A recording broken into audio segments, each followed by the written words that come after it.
While we were in Philadelphia, Franco from Ill Exotics, which will be a tour for a later date, tipped us off to John Whitenight's and Fred LaValley's historic brick and brownstone home. John penned the book Under Glass, a Victorian obsession, which highlights his incredible collection of Victorian antiques and decorative arts. And though that collection warrants a tour, we're most interested in the Victorian Conservatory that they had constructed off their home to house their copious plant collection of orchids, bromeliads, and Airoids.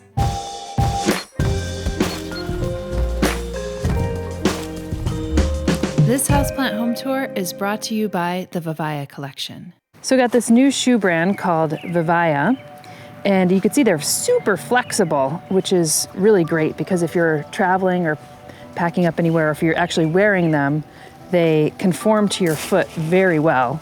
And they actually have a zero waste process where they do a 3D technology with this PET, so this is a recycled plastic bottles, and you can see that it's fairly seamless and they have no waste in that process. And then they have these outsoles, these natural rubber outsoles, and then the insoles are herbal infused, so they use an artemisia, which is known as a natural antimicrobial. So you put that on the insoles so that your feet don't stink. Now, I wouldn't be running around in the muck and dirt with these, but even if you do, they're actually machine washable, which is pretty cool.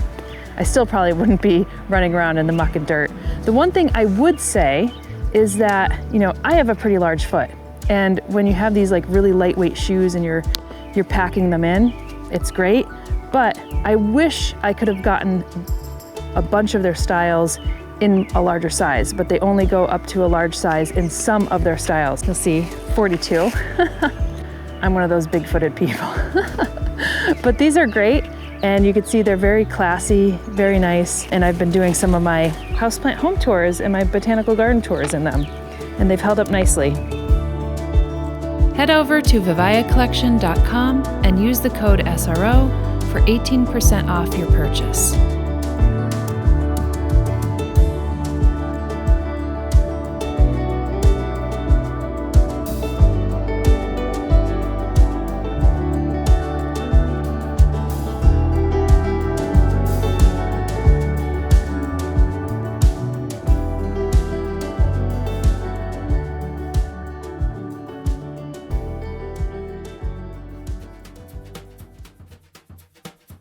Well, welcome to our slice of Philadelphia. Thank you.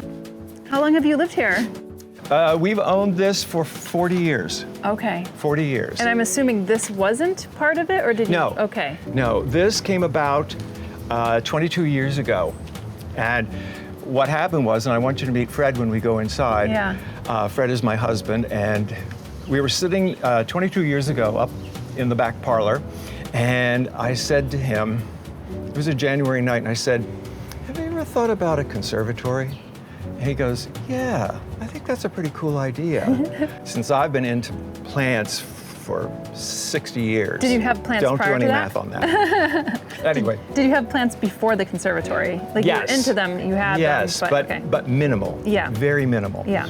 So anyway, it all just started. And what can I tell you? We went to the big classic conservatories, Amadega, we went to all of them. Their price was outrageous. It was through the roof. It was unimaginable. Right. And that's just to do the top and do the facade, all right? We had to put up party walls. So that's a whole nother story. So anyway, we went to a local company in New York. This was their first residential conservatory. Oh, so this is the one they installed, the first one Yep. they installed? Yep. Wow. Since our home was from built in 1860s, and we have the only original home here in the row, brick and brownstone, we thought, and we collect nothing but Victorian stuff, let's have a Victorian conservatory. So that was how this came about. We chose the columns from a porch in Charleston to put that in. And so they're reclaimed from that porch. Oh, no. It's all aluminum construction. Okay. And this is all glass. Okay. And anyway, I originally designed it as a Turkish onion top, and there's Fred, a Turkish onion top. To do the double curve would have cost $25,000 more just to put an extra curve in it. Wow. And Fred said, maybe we're not going to have an extra curve. So we put in the stained glass transoms, but it's all aluminum construction. That's what it is. And when we had it done, you know, because it's very rare here in the city. Wait, this was 40 years ago. 22. 22 years ago. This was 22 years ago. And you have to go through the Historic Commission, you have to get the zoning, you have to get all those permits. It had to look like it belonged. In other words, it couldn't be painted bright red, hot pink, or anything like that. It had to be like... It couldn't be painted these colors. No, it couldn't. It could not have this palette. It could not look like this. Actually, I kind of would have liked it. I know. But, so we get... And then he walked in with this, and he's like, we have to really make sure that this fits the zoning code. Yes, but oh my goodness, you had to go through a lot. Yeah. And since we are a row house, we have 8-foot-high party walls, which is a real challenge growing things here in the city because I'm blocked on all sides. That's right. I'm blocked by buildings. That's right, yeah. So there it is. It's a challenge, but somehow we manage. You managed it.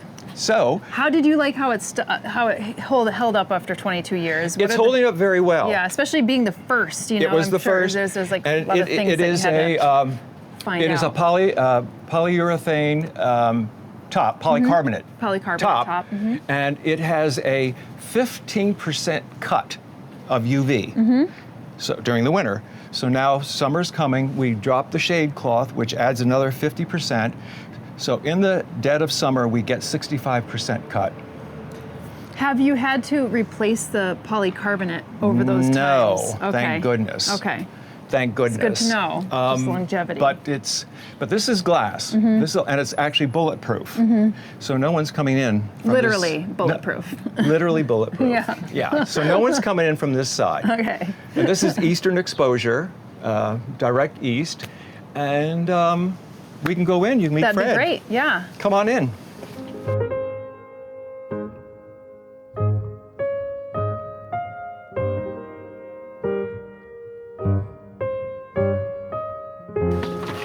And here he is. This is my husband, Fred LaValley. Fred, very nice to meet you. Summer, Rayne. Sonder behind the camera. Sonder.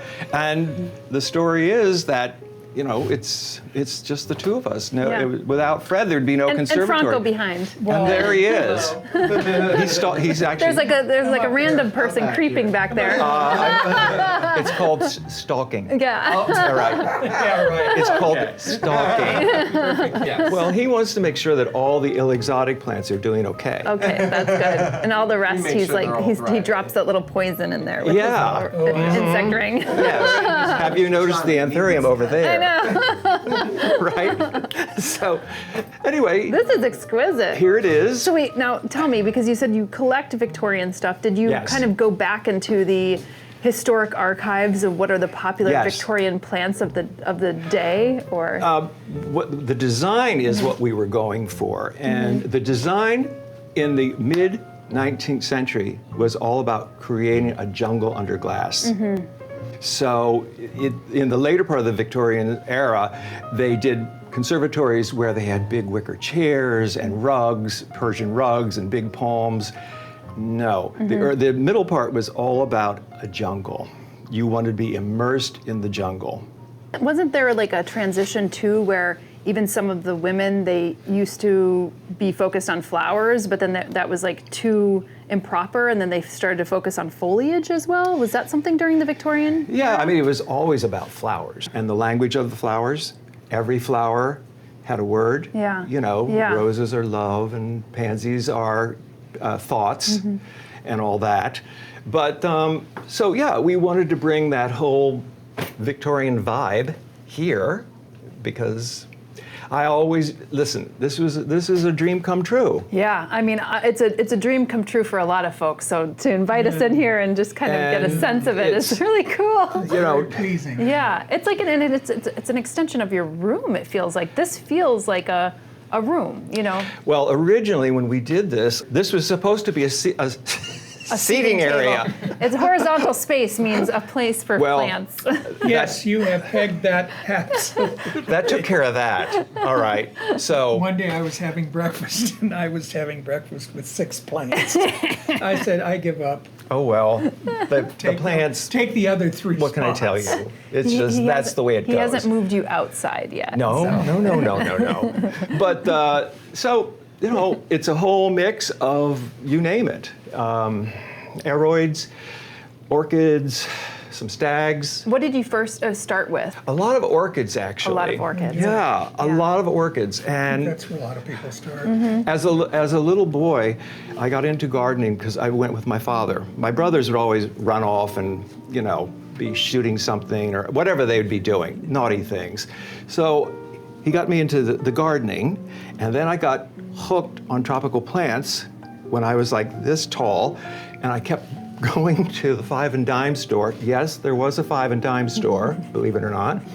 And we would go there, and I would buy plants with my paper route money and bring them home and put them on the windowsills. And my mother would just say, enough with the plants, stop it. Oh, that's a shame. Not one more plant. And then what happened after that was the 70s. Yeah, and that's when it really exploded. Hallelujah. Then your mom was into plants. And then she, yes, absolutely. She embraced the plants. And I had moved out. I was teaching school. And I lived in an old Victorian house. The entire bay window, you could not see in or out. It was full of plants. I miss the 70s so much. I mean, I just...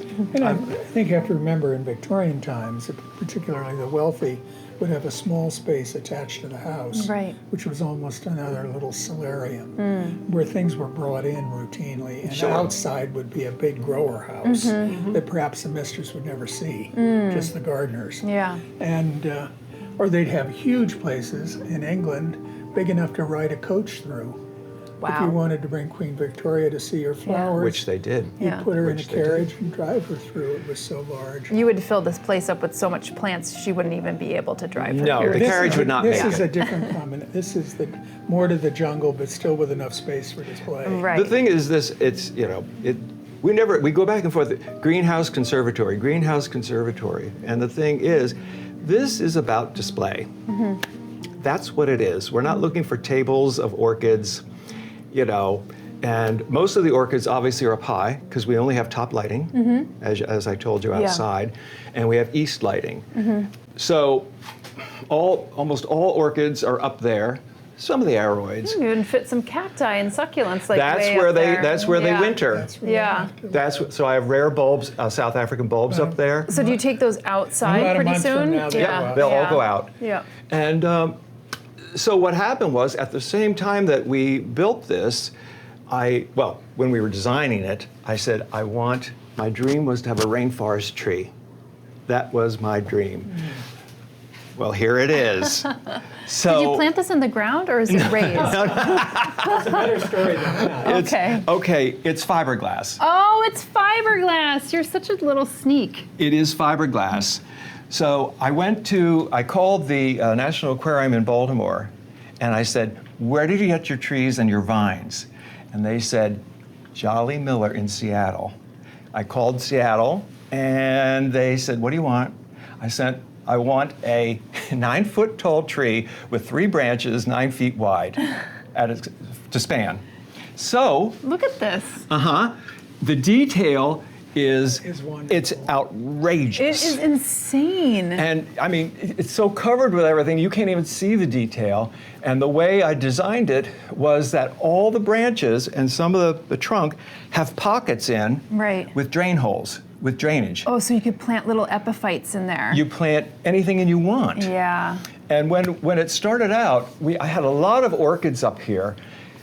Orchids, as you know, require a lot. Yeah. Let's face it. Yeah. So I switched over to the bromeliads. So it's a bromeliad tree. Yeah. But it's fiberglass. It came from Seattle in an enormous crate. This big 18-wheeler brought it on Pine Street. It was this and 2 branches.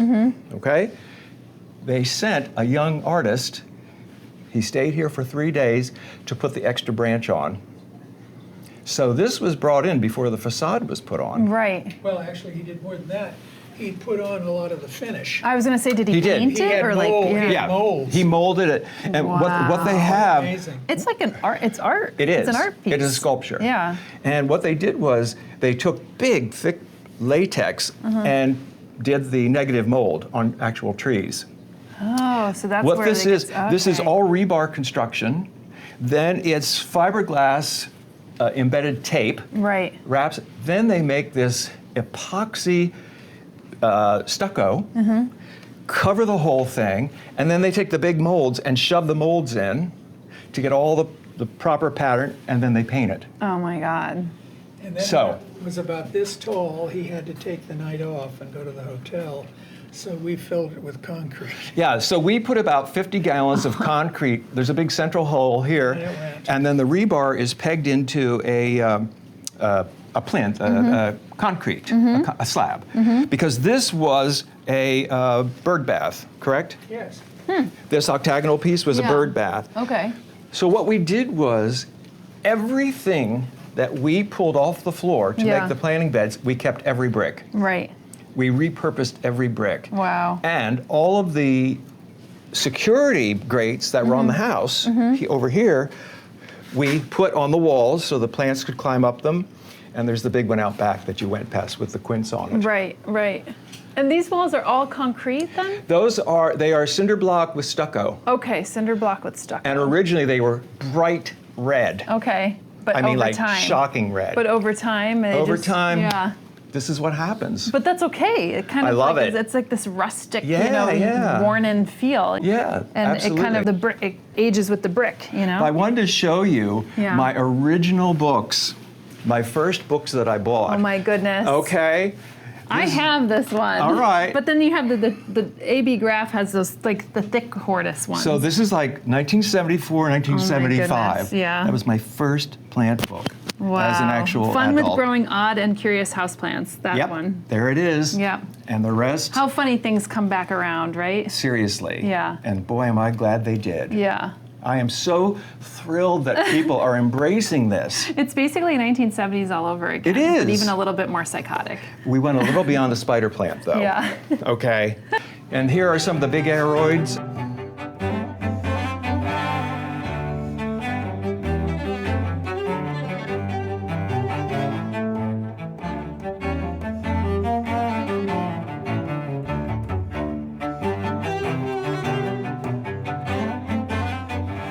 Do you have favorites? Do you have ones that you just well, recently it's got like in? having children. I mean, Yes. how do you pick your favorites? Yeah. But yes, I am into big leaves. We do like big leaves, and so we have the Melanochrysum there. This big fellow, which has a nice size to it. I would say here, our favorite plant is the Linamii. Why is that your favorite? Ralph, Ralph. New Ralph. because we knew Ralph. Ralph Lynam. Dear old Oh, really? Yes, and Dewey Fisk of the Yeah. Aroid Society. Oh, nice. So this one in particular, So we're it's like a very memento. In fact, You this ever meet Ralph? I've never met Ralph, no. this plant, 100 pounds. This plant is bigger than Ralph. We went down there to the Aroid Society meeting, and we met Enid, of course. Yeah. So she supplied a lot of things here too. But we go to the Aroid Society meeting, and she says, "You must go see Ralph and Dewey and Dewey Fisk." So out we go, right almost at the Everglades, you know, and all of a sudden we pull up and we see this tiny man, tiny man, all humped over with a great big Chinese woven hat, Yeah. bigger than him. He looked Yeah. like a walking mushroom. All right? Pushing a wheelbarrow. Pushing a wheelbarrow. And Dewey, God bless him, may he rest in peace, was over under a tent smoking cigarettes and drinking. And what did Ralph do? Ralph said, "You're lazy. Get up and help." Get up and help. And Dewey said, "Quiet."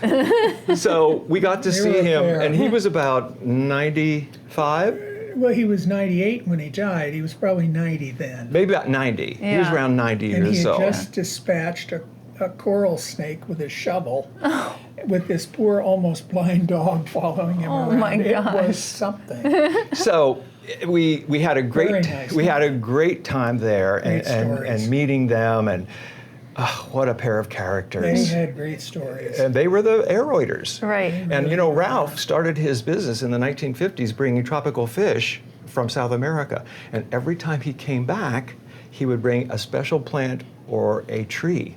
So on his property was all these strange, bizarre plants and trees. And so he was on the edge of the Amazon in what country? I think mostly Brazil was Okay. most of his, because it was all freshwater tropical fish. Right, okay. I mean, no one was breeding them. So. Yeah. So I would say that kind of has, you know, I feel the most about having Ralph. I call this Big Ralph, and of course I've been propagating off of Big Ralph. Yeah. So we got Ralph Jr.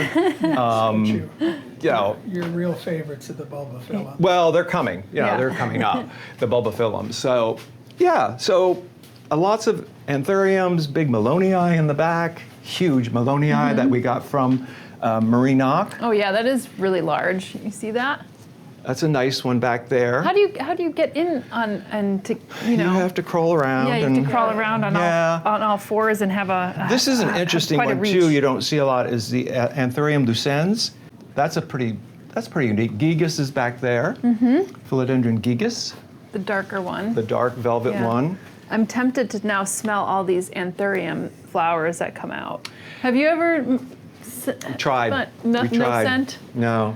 And of course, I do love the Schneersianum. Yes. Yeah, that's one of my all-time favorite. This I haven't really seen these since Singapore, actually. I mean, aside for like in Enid's collection and stuff Right. like this, but They're one of my favorites. they were very popular as just like a cultivated species Yeah. that you could get very easily in Singapore. Like, and we were there like years and years ago, and I was like, I wonder when this is ever going to hit into the U.S. because sometimes there's a lag. Sometimes there's a lag of things that you see. And the thing is, for those of us that live in the cold north, these actually do better than constant hot heat. I think they're montane, so they like a cooler environment. Yeah, so they can And handle this. This one does just fine.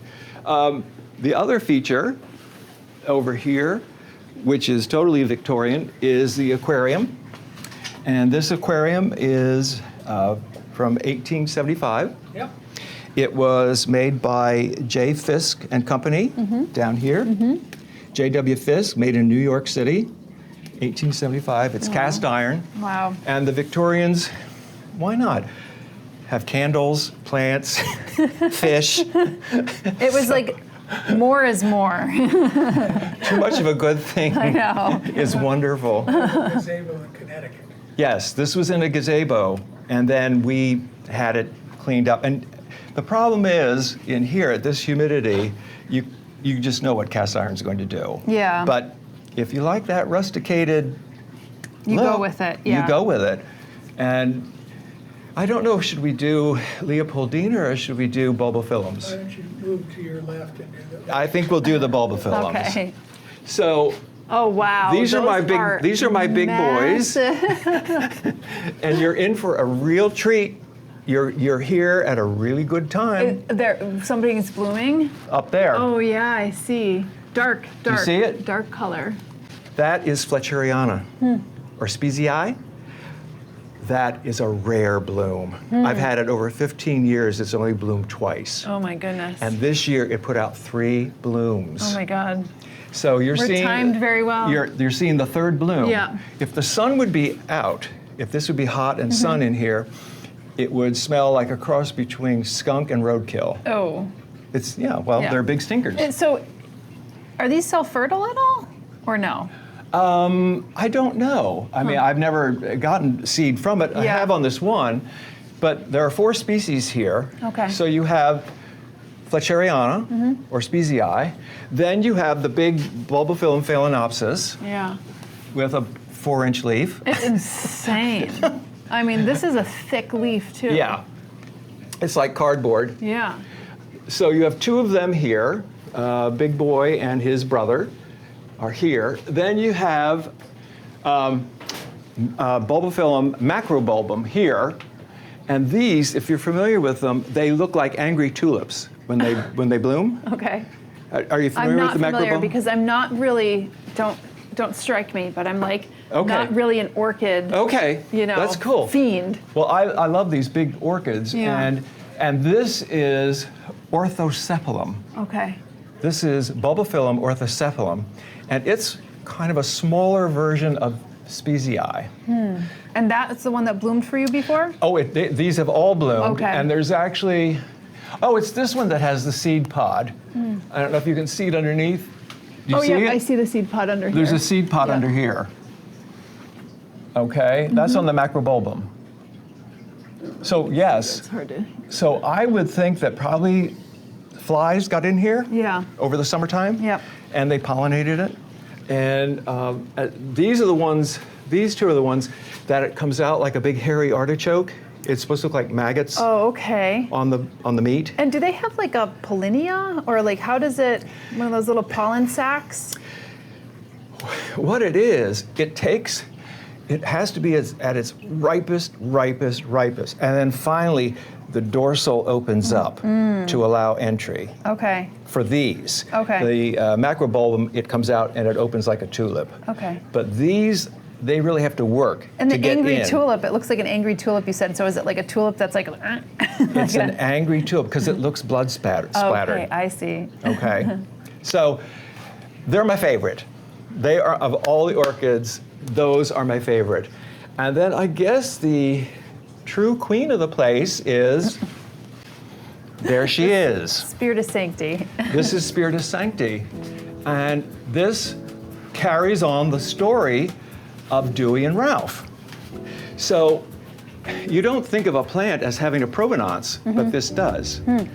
And we're down there, and I'm going through the shade houses, and Dewey's with me, and I come upon two Spiritus-Sancti, but not large. One was larger, one was, leaves this big. I said, all right, Dewey, what's the story? This was over 15 years ago. And he goes, well, those are very, very special. I said, I know they're special. Tell me about it. This plant, there were two offshoots to his mother plant. His mother plant originally came from Brazil. This is first generation from Brazil. Betty Waterbury went to Brazil with Aroid ladies in about 1980 or 81, and they wanted a Spiritus-Sancti. All right? I believe they came out with 3 plants. There's a whole story to that Dewey told, which, either it's true or not. But regardless, one plant stayed in Florida, one plant went to California. Dewey said he was outside of his trailer, smoking away. UPS truck pulls up. Here you go, here's a box. It was a Spiritus-Sancti. The lady in California died and willed him the plant. Wow. Yes. So he had the mother plant. Yeah. There were 2 offshoots created. One went into meristem, gone, died, gone. And then there's this one. So there it is. So how did you did he give you a cutting? Did you get it after? No, I bought the plant. Okay. And just so full disclosure Yeah. here, about 18 years ago, I paid $1,200. So they were never cheap. I know everything's changing now with tissue culture, but back then you did not find them. Yeah. You found them nowhere. Yeah. So we, packed it up. Was this like an official like Victorian plant though, or not really? I wouldn't think so because Okay. it was probably so rare. Yeah. I would say that they really capitalized more on the philodendrons. Okay. Also, but not that philodendron. Yeah. Because as you know, do you know Eduardo Gonzalez from down there? No. Eduardo Gonzalez has told us that he knows of only 6 of these in the wild, and they're all on preserves. That is what we were told. Yeah.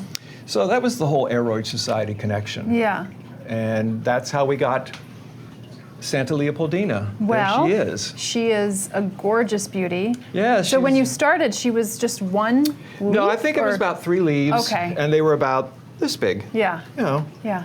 And We did Franco and I did top cut it.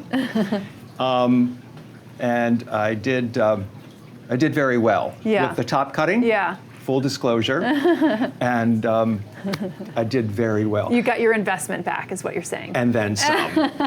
So, I mean, that was at the real height of this Aroidomania, I call it. Yeah. And anyway, this is a very strange philodendron to propagate. I don't know if you've ever done that. What you have to do when that aerial root comes out, you have to bag them in moss. You want to show? Yeah. These are all the aerial roots. You have to bag them in moss. All right, not when they get real long, but when they're shorter. Then, once you get your secondary root formations going, then you cut it. Then we put it in a plastic bag, a huge plastic bag, with a pot with just the roots in. You do not put the stem in, the stalk. I did that before, years ago. I top cut it. It was leggy. And I thought, oh my God, I'm going to top cut this. I'm so nervous. I don't know what to do. Shall I do it? Fine. I put all the roots in, put the stalk in like any normal philodendron. It died. Yeah. I went into total panic mode. Yeah. But it sprouted 3 shoots. So there are the 2. So did you then also consult with somebody like Enid or something? How did you, how I spoke to Eduardo about it originally. I spoke to Eduardo, and he said, oh, you didn't put all the roots in the soil. And I go, well... Or all the stem, Or the stem, you didn't put that in the soil, did you? I said, well, yeah, it's a philodendron. Yeah. No. You must leave some of the roots out. Okay, interesting. I mean, it's so epiphytic. Yeah. It's just so weird. Yeah. So then Franco actually helped me propagate this Leopoldina. He said, I will do it for a price. We partnered on it. But as far as I know, everyone's into variegation now. This is a variegated watermelonii. This one, watermelensi. This one here, which is really, it has a lot of flowers too. Yeah. And no scent, I wonder. No scent on that.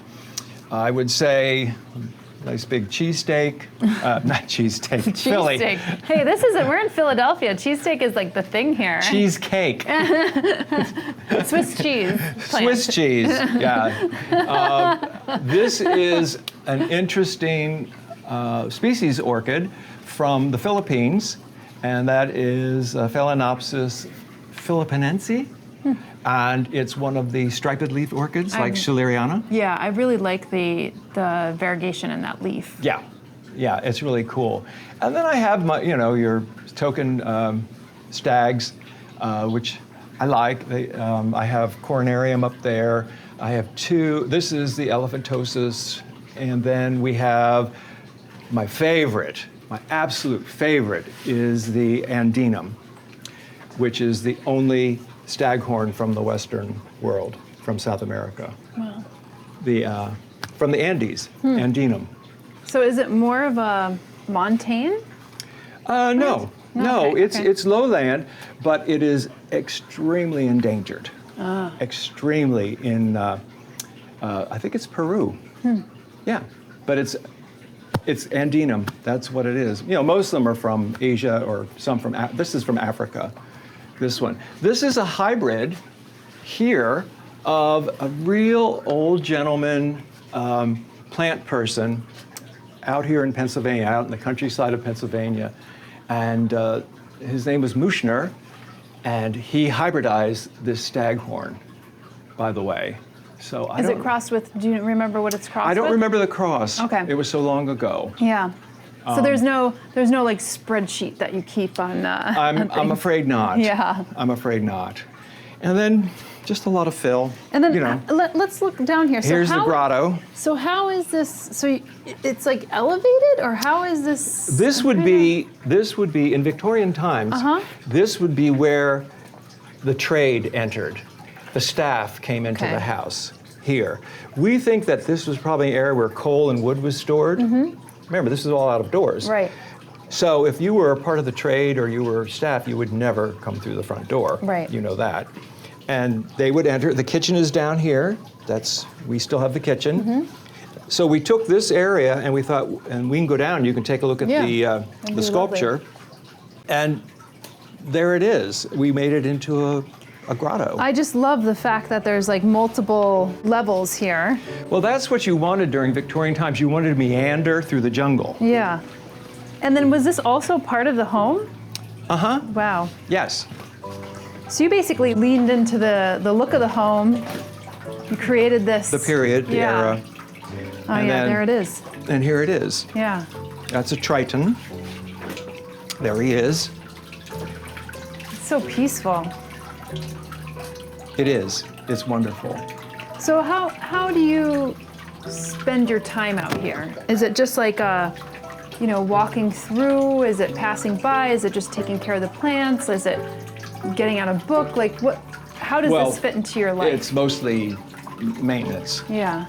So they're on a schedule of being fed every 2 weeks, especially the big orchids like to be fed heavy, even during the winter, but lighter. You know, I use MSU tap water orchid food, which is, if you live in a city, that's what you get. And anyway, so I use that, and then every 10 days, I spray with horticultural oil. Just as a proactive measure? Year-round. Okay. Just to keep everything at bay. Right. And because you don't have any direct sun coming in, it shouldn't cause any kind of problems with plants if there's no, but and now the shade cloth is up, I can do that. Yeah. But I really prefer to spray on a cloudy day. Yeah. Or only in the morning. Yeah. So everything's kept at bay with the organic stuff. Yeah. You know. And then how are things like, here you have a philodendron pink princess. Yes. Mm-hmm. How do things cling to this wall? It seems like they will. somewhat pretty good. Yeah. Oh, they will. Yeah. They will just, they'll rip it apart. And the hardest thing in here is to find, which every greenhouse owner or conservatory, find things that do not corrode. Right. Because if it is not aluminum, brass, or bronze, it's done. It's done for. It's done. Take note of that. Okay. Greenhouses made of wood, maybe not that good. Well, I mean, yeah. That's why we went with all aluminum construction and polycarbonate up here. But my other favorite, you're asking about favorite philodendrons, is the Corsinianum. And what makes this your favorite? I just think there are many, many big-leafed, heart-shaped philodendrons, but there is something so elegant about this leaf, and the way it's thin. It has the red bottoms, and it just kind of drapes. It has the ruffle. It's like a little ruffled skirt around the edges. Yeah, it's like pleated or ruffled. Yeah, I think it's one of my favorites, and you don't maybe see it as much as some of the others. Is this Alocasia indica? No, I think it's Lowii. Oh, okay. I think so. I'd have to look at the tag. This is Lowii grandis. Okay. Big Lowii. One of these. Oh, look at these stems. I mean, you have to really look in here, but they're just Yeah. Oh, I'm sorry. unbelievable. Yeah, they're like. I mean, even your Dieffenbachia, look how thick it is. Oh, please! Everything is just crazy. Have you had to you said you started with orchids and then they got a little bit too, touchy. needy. They were needy. Yes, and then so you moved on to bromeliads, at least for this tree. Right. So what are the different iterations that you think that you've gone through over the decades of having this? Well, definitely, as we said, the orchid, and then the Aroids kicked in. Yeah. The Aroids kicked in seriously. But that was quite a while ago? That was a while ago, because we joined the Aroid Society 20 years ago, at least. And I don't know. I mean, I tell people that when I was in the 1970s and I had my Victorian house with the bay window, I was constantly looking for rare things. Yeah. Well, you could get ferns, spider plants, maybe bifurcatum staghorns, stuff like that. But where did you get alocasias? Where did you get a black bat flower? So I would comb all the garden books and the plant magazines. And I came up with a place in Florida, they had a black bat flower tuber. A tuber. A tuber, not Yes, the full plant. not the plant. This was in 1977. It was $75. Wow, you could get Taka black bat flowers for much cheaper than that now. Yeah, this one over here I bought for Yeah. like 25 bucks at Lowe's. Yeah. $75 for the tuber. So I took it and I had a plastic shoebox, a clear plastic shoebox, to try to make it grow. It was a disaster. But it was so hard to find this rare stuff. And when you think $75, that's when gas was 29 cents a gallon. Right. All right? So you had to really step up. And it was, I guess, what I would like a lot of people to take away from this, and particularly, and thank God for the young people who have embraced this, for those of us who were way back when, you had to go extra miles and miles to get anything exceptional, anything. And, you know, it was just a treasure. You just didn't sit in front of a screen and click, Yeah. you know. Well, I have to say that one of the things that I had done when I was doing research for my book was that I went to the Liberty Hyde Bailey Hortorium at Cornell, and they had, I think, one of the largest collections of magazines, like magazines of where you could actually buy plants over the course of many different centuries. And so I was like, this is fascinating because you could see some of these pamphlets from like the 1800s. So you could see what plants were there, Yes. you know, during the time that was available to the public.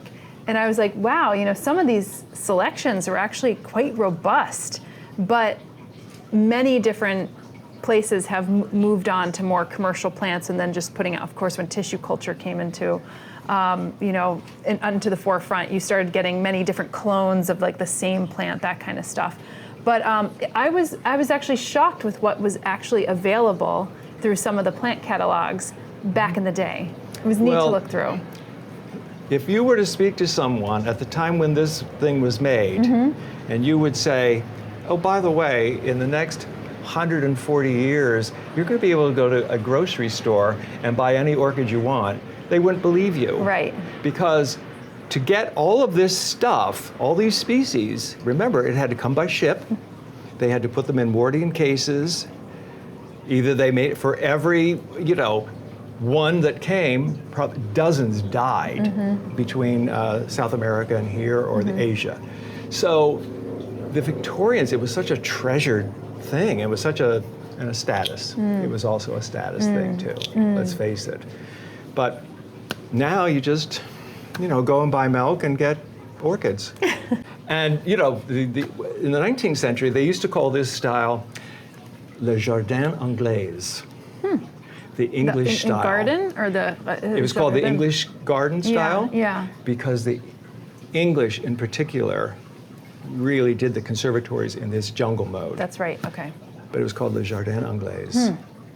So here you are. Well, here we are. This is exquisite, and considering that we are considering doing a conservatory. Oh, are you? Good. Yes, we are. It's not in the next year or two, probably.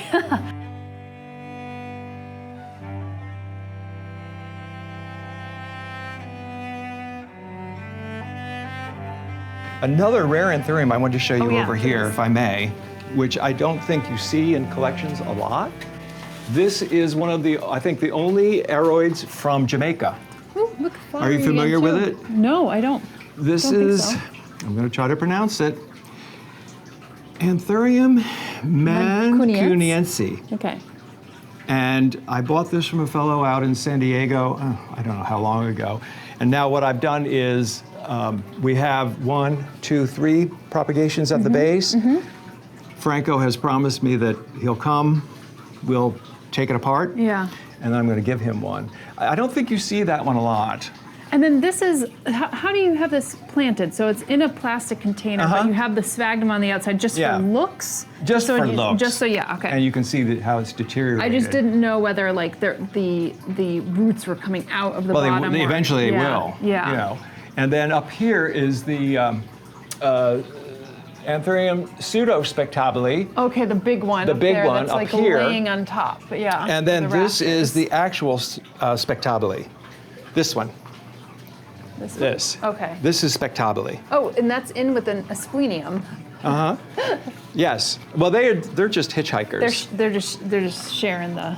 So wait, sharing the the other space. one was this one. That's Pseudo. pseudo spectabile, and this is the regular spectabile. Pseudo spectabile is like I look like the spectabile, but I'm not quite the spectabile. Yeah, and it kind of drapes differently. I don't know. But I'll tell you one thing. I don't know how you feel about ferns. Not them, but any of those Boston ferns, fluffy ruffle ferns. Don't put them in your conservatory. Because they just have They're all brown, over. Okay. Oh, they're like Invasive. weeds. Okay. They're Nephrolepis. just everywhere. Yeah. Okay. They're worse than I oxalis. love fern rooms though. Okay. Like when you go to the Chicago, when you go to Chicago and they have Garfield Conservatory and you walk, but it's only ferns. The fern room is only devoted to ferns. Have you been to the Morris Arboretum outside of Philadelphia? I have not yet. Well, that's one of the only original ferneries in America. Really? Okay. And it's below grade. You walk down into it. Wow. And it's kind of based on a big circular glass. Yeah. It's 100 years old. It's old. Yeah. But I mean, it's really renowned. Yeah. So if you like ferns, you should go there. I will have it on my list, although not this time around because the we're Morris just, Arboretum. Yeah. Right outside Well, I know Philadelphia. Morris Arboretum is so well respected, but yeah. Oh, that's I like Davidsonii, the big one. The big one. The big paddle-shaped leaves there. That came from Marinock. So all the names, the Aroids, Marinock, Dewey, Ralph, of course Enid.